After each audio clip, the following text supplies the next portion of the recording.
I never believed in paranormal stories. I never believed in shadows or whispers or things hiding in the dark.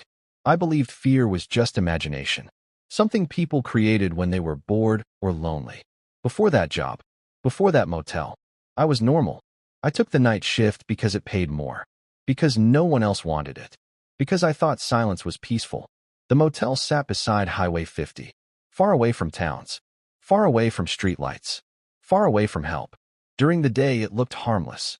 Old paint, flickering sign, empty parking lot.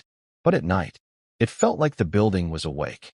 The owner was an older man, quiet, tired eyes. He barely spoke.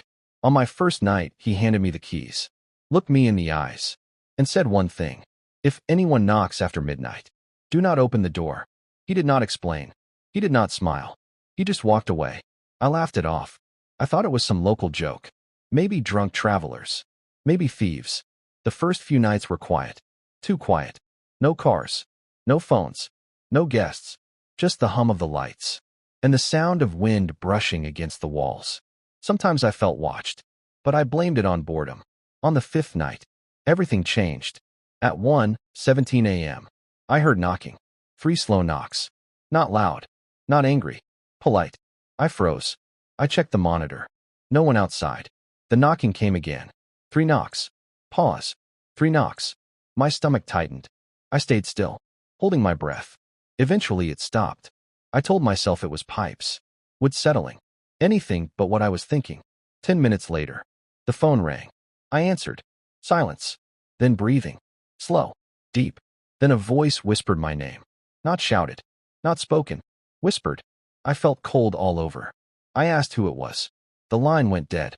That night, I did not sleep. The next night, guests arrived. A couple. A truck driver. A woman traveling alone. Before sunrise, the woman checked out.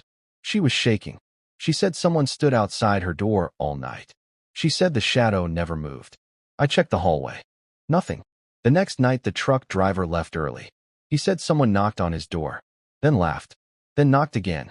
But when he opened it, the hallway was empty. Things kept happening. Footsteps. Doors rattling. Voices calling from empty rooms. Always after midnight. Always stopping at 3:11 a.m. One night, I decided to stay alert. To watch. To understand.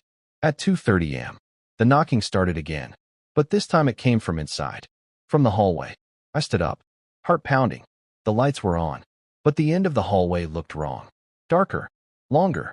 Like it stretched farther than before. I took one step. Then another. That is when I heard it. My voice. Calling my name. Soft. Curious. Like it was learning how to say it. I was not speaking. My mouth was closed. The voice repeated the same sentence. Again. And again. Open the door. Open the door. Each time it sounded closer. More accurate. I ran. I locked myself in the office. The knocking exploded. Everywhere.